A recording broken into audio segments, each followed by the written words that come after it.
Texas. And when I want to find out more information about social and political issues, I listen to the Commish radio station. Commish radio show back again. That was Dr. Irvin Seamster. He's over there in Oak Cliff as well, man. And, you know, he was talking about helping me out on my dissertation and also helping out on my committee that I have to have some of the best and brightest minds to give me that last push. I'd like to thank some of them that have helped me in the master's program and the doctoral liberal studies program. I don't want to leave nobody out, but I do want to go ahead and say this last group of semester of people, Iman Omar, who was over at, he was at the Speaker of the House, the United States Speaker of the House, got arrested at the United States Speaker of the House's office space because he refused to leave because they were talking about DACA. So I would like to send a shout out to him as well.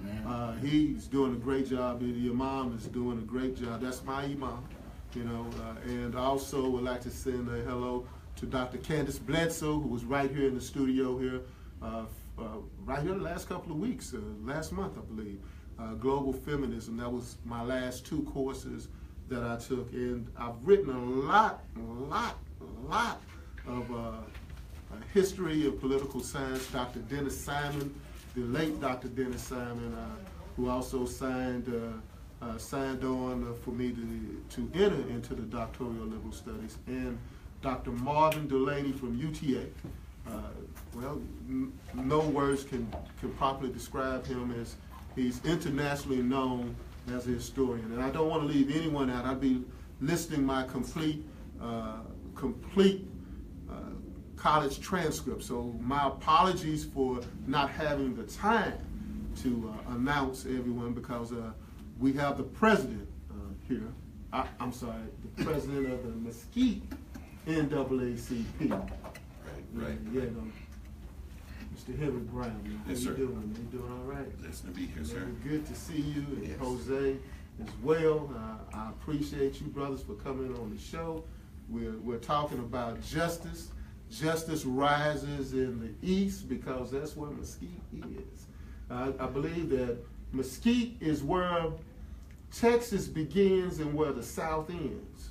Right. Or maybe Texas is part of the South and Texas is Mississippi with oil wells. All right.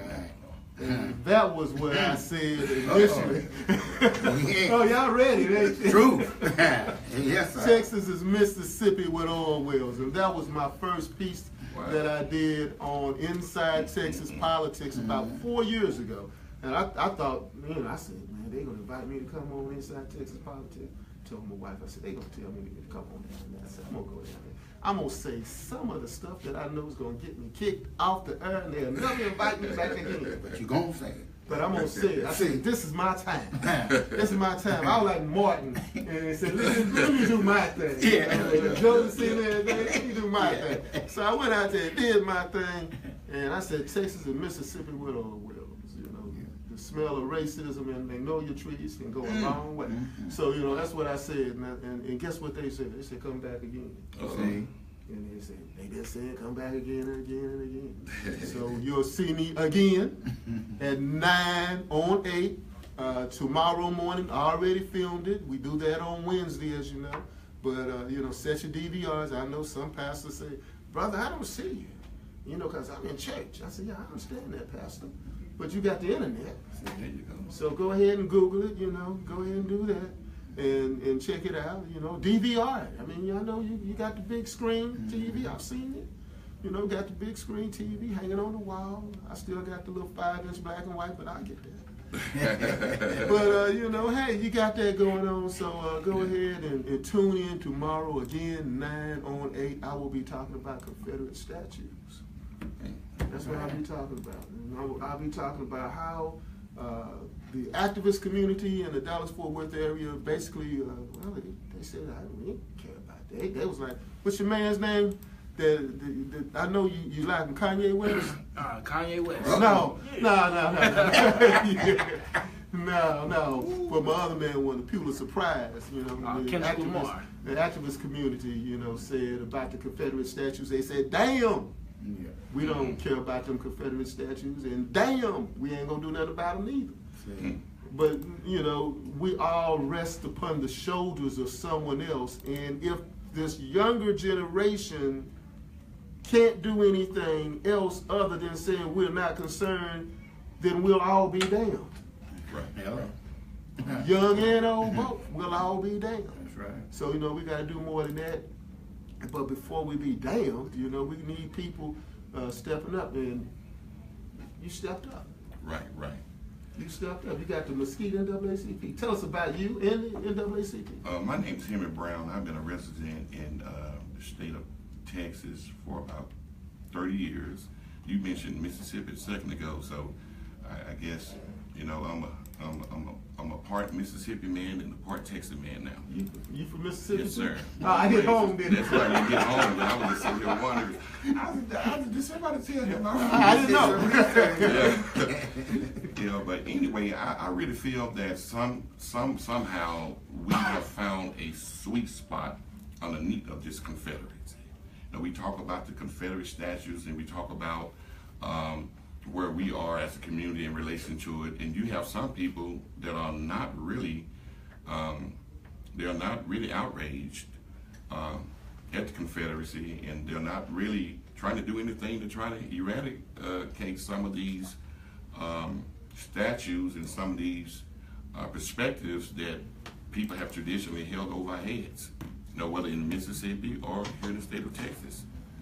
Now, I'm not advocating that all of the history should be erased, because, you know, if somebody can just erase all of the history, and our kids won't have nothing to look forward to, we won't have nothing to point at.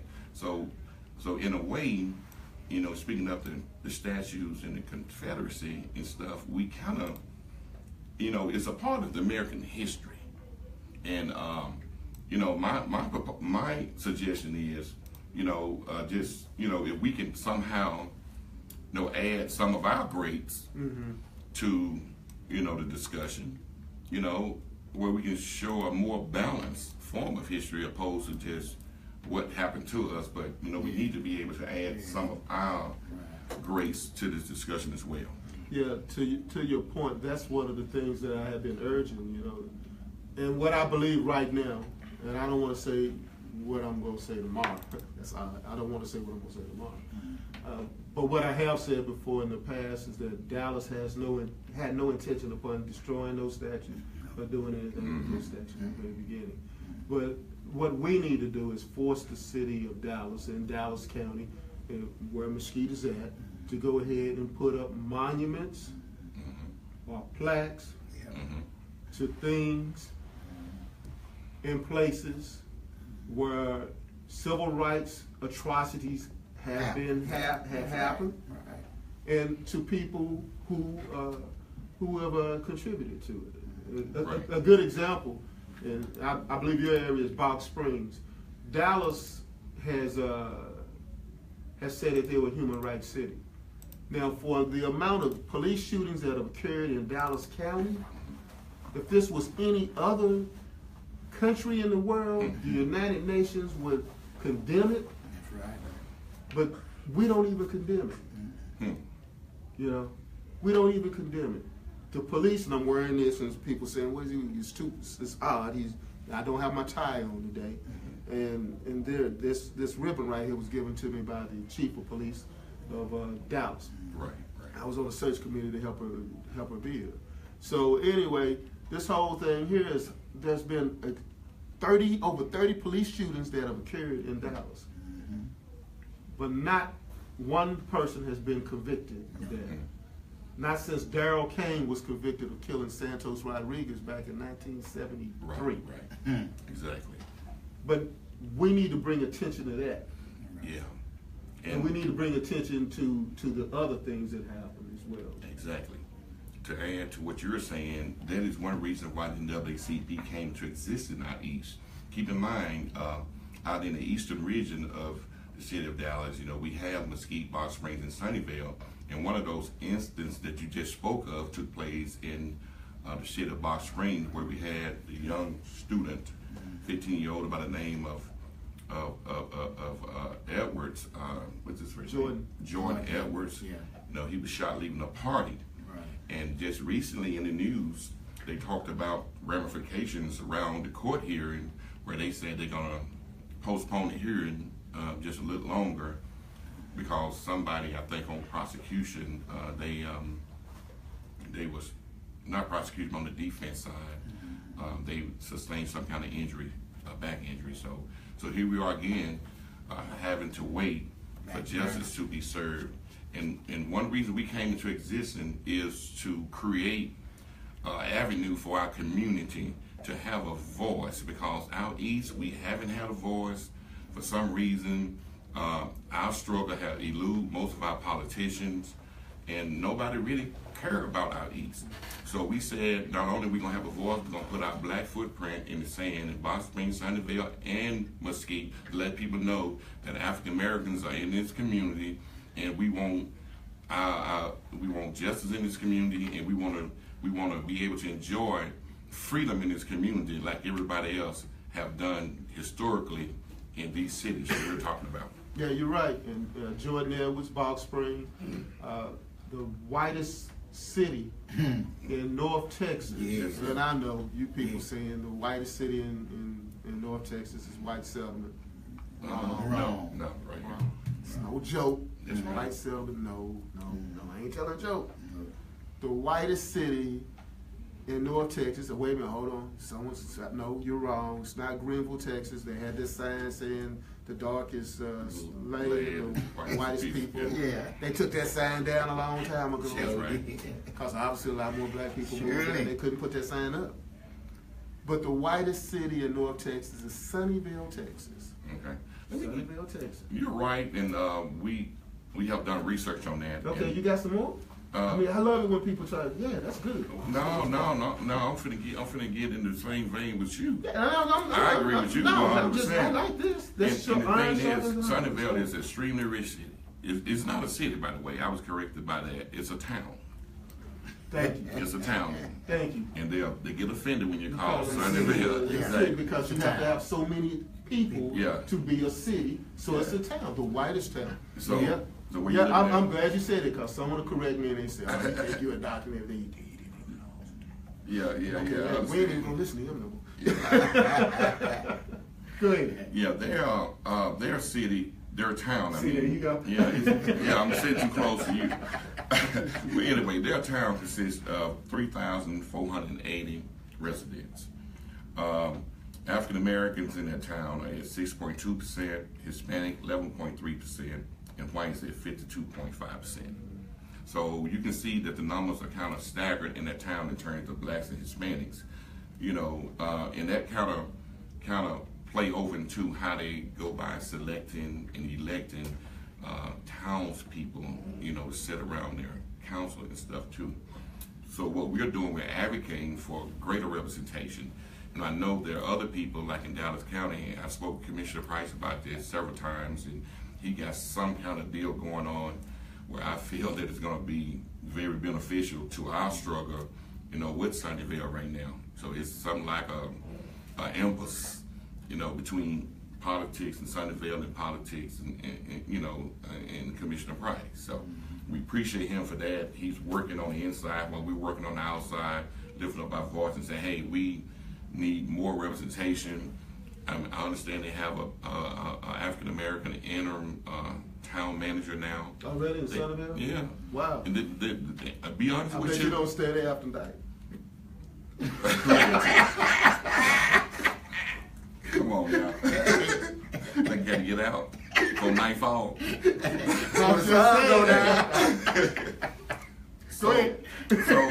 So, and then they have, I think their director of economic development is an African American guy.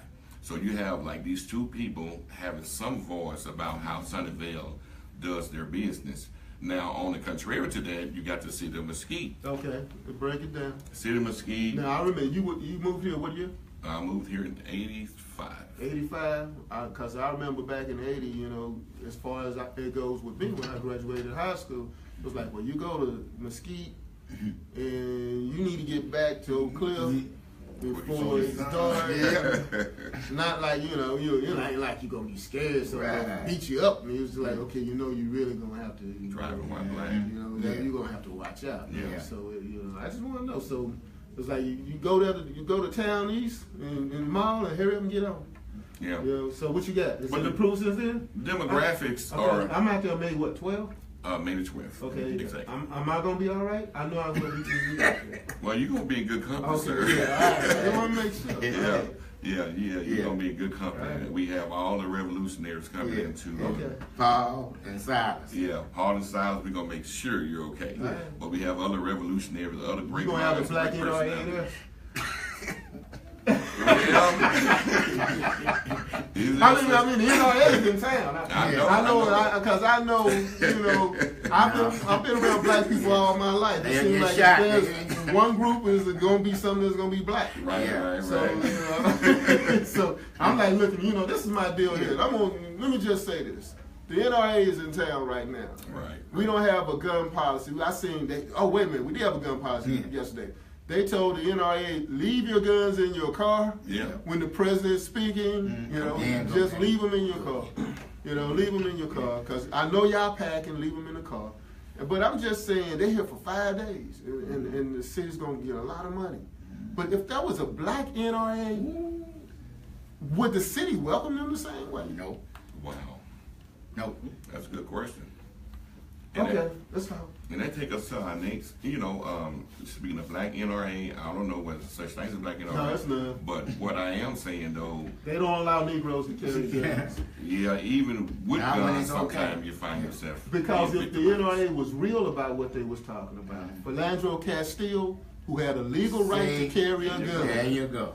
they would have spoken and said that man had a legal right to carry a gun, so why did the police shoot him? That's right. But the NRA is a organization that's based a lot on racism, because if that was the case, they would have went ahead and said, look, Philandro Castile, regardless that he's black, That's right. he had a legal right to carry the gun. They right. didn't do that.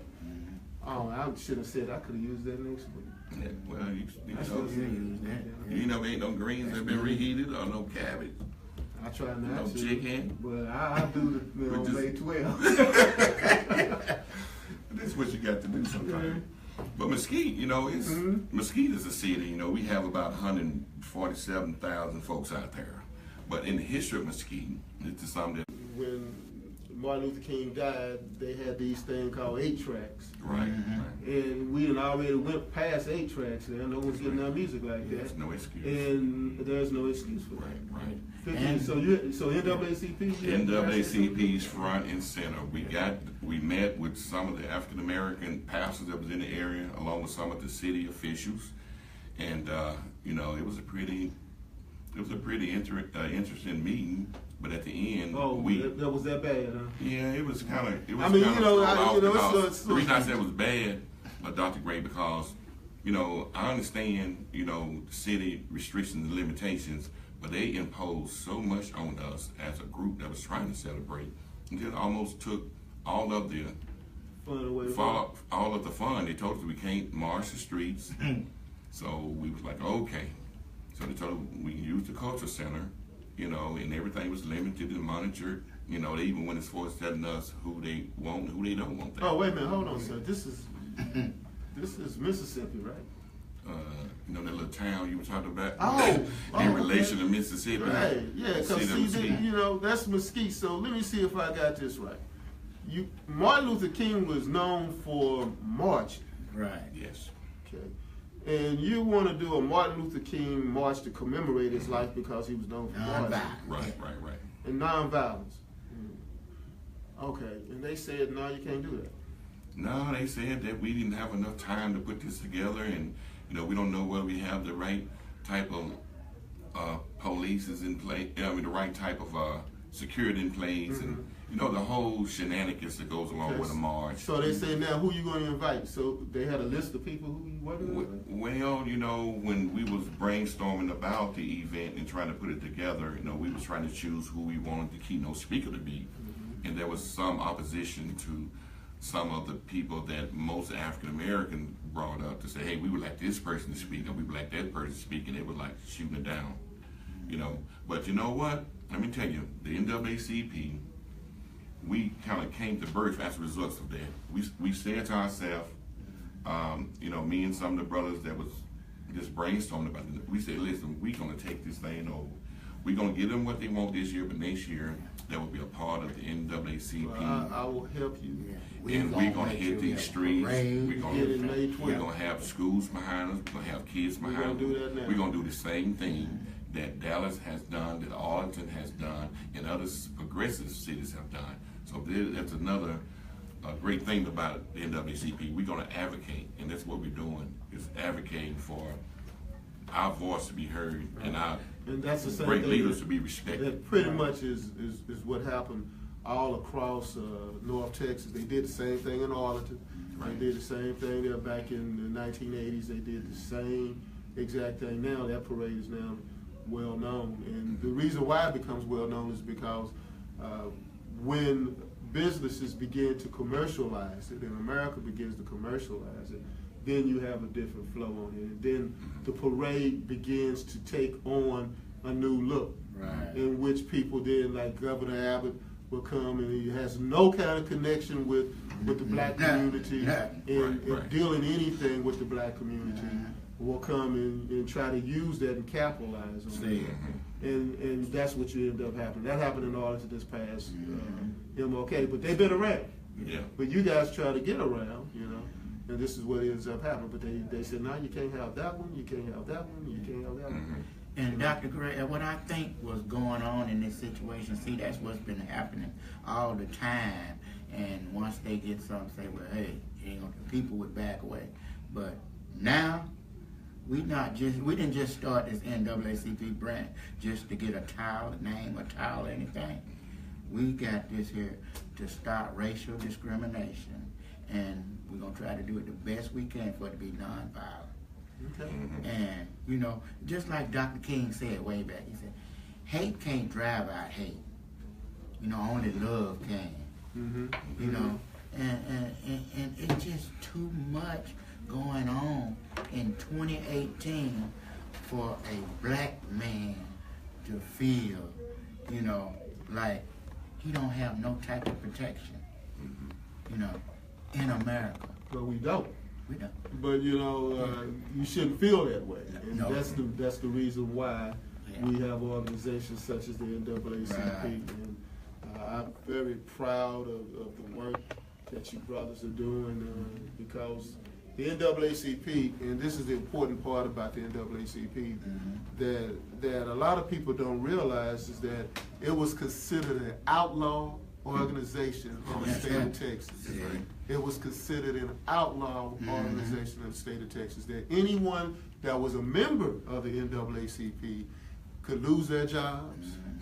You know, these are things that has happened before in the past. In Dallas, in particular, Juanita Jewel Craft was one of the leaders of the NAACP. A. Maceo Smith was one of the leaders of the NAACP. Maynard Jackson Sr. I know people say Maynard Jackson, you mean Maynard Jackson Jr. I said, no, I don't mean Maynard Jackson Sr. Maynard Jackson Jr.'s father, the mayor of Atlanta, not Atlanta, Texas, but Atlanta, Georgia, was actually born here in Dallas. And his father helped found the NAACP. So with that being said, they outlawed the NAACP and raided the NAACP offices on Flora Street in Dallas. This is in my, see now I got credentials, I can talk. They went ahead and raided the offices, and when they raided the offices, the governor of Texas shut it down. Shut it down. Completely shut it down. So the NAACP in America is sort of like the African National Congress with Nelson Mandela and Winnie Mandela. So that's the importance of this, and I'm encouraging any and everyone that's listening to my voice to join the NAACP. How much does it cost to join the NAACP? Well, the fee is $30 annually for adult membership and $10 annually for a child membership. $10? 17 and under. $30. So let's break that down. $10 to be a member of the NAACP for a child. Can that buy any athletic shoes? $10? Nah, can't buy no athletic shoes for no $10. No. You know, but you know, freedom. You can't wear freedom on your feet. Yeah, that's right. You know, cause you go into some consumer, some other company. Nike owns your feet at that particular point. They own your feet. But you know what you have is that freedom is not free, and the NAACP helps because I understand you guys have to hire lawyers. You know, you have to take off work to attend these meetings. You know, Jordan Edwards trial. If you're going to be at the trial, first thing black folks say is that when there's a trial like this, they'll say, "What was the NAACP?" Now they'll say that, but they're not even members of the NAACP. But they said, "Well, the NAACP president wasn't even there." Well, NAACP president got to work like you. Yeah, that's right. So you know, hey, so you know, if he takes off work, then I'm sure the budgetary constraints will work in that, and there'll be some kind of way in which the NAACP is at the table. Dr. Green, first, I would just like to thank you for what you have been doing over the last few months with the NAACP. Because I look up and I see you at all these different functions, whether it's out in Arlington with Mr. Al Sharpton a few days ago. I see you at Thurgood Marsh over in Oak Cliff. Now you're going to be out in Mesquite as our keynote speaker for our installation program. And I just like to thank you for not forgetting about the NAACP. Because I know a lot of folks come on your show and stuff, and everybody representing every part of the society. They're doing 100,000 different things, but in the midst of all of this, you understand and you recognize the importance of our organization. And our organization right now, this is the election season. This is election time, election day for municipal elections. Right. We're pushing for single member district out in the city of Mesquite. Now, we'll never be able to elect somebody that look like us on the city council if we cannot get a single member district. So that is one of the propositions that is on the ballot today. I guess Mesquite is coming under pressure about having all these guys. In other words, without having seen them, this is the same thing Al Lipsis and Roy Williams fought for back in Dallas that created the 14-1 plan of government. I was around back then, so I know a lot about that. But we try to bring the same thing to Mesquite, where we could put ourselves in a position to have somebody to run to represent our district that we can have some type of camaraderie with, have some kind of input, you know, in the lives of him, where he can take our views and our opinions, you know, to the city council chambers, you know, and stuff like that. So single member district, what we're pushing for out in the city of Mesquite, and that will kind of bring us to a point where we can run an African American eventually, you know, for a city council seat, or a woman, or, you know, somebody else of color eventually for the city council seat. So we're very happy about that. It's not a perfect situation, but it just puts us in a position where we can, if we can get it passed today in the election, Proposition B, it put us in a situation where we can run African American for a city council seat. I'm looking forward to helping in that venture. So as we go to a close, could you remind us of when it is, the next event?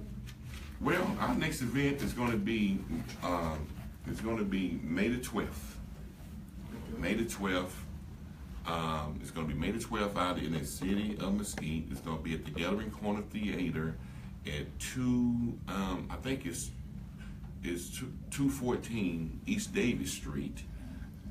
It's in Mesquite, Texas. We will have our installations / luncheon for our organization. We have Victoria Nievas, she's going to do the installation. We have Commissioner John Walter Price, he's going to come in and do the occasion. We have a drama group that, you know, the guy that played the bongo, his name is Bob Swacer, I believe.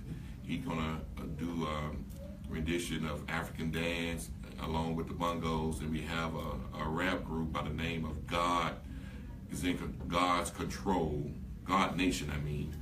They're going to come through and they're going to bless our hearts through lyrics. And our very own, All right. drum roll please, our very own Mr. Ed Gray, he will have the distinction of doing, having doing a keynote address for our installation program. And everybody's excited, everybody's happy, and we can't wait. We can't wait till the 12th. I can't wait neither. Oh. And we'll see you guys back in the next hour. All right? Commish Radio Show, signing out. All right? All right, thank you. Thank you. Thank you. I'll let it go for a bit. All right, Doctor. For my team.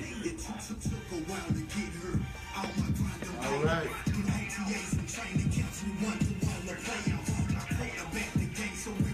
Okay, Jesse.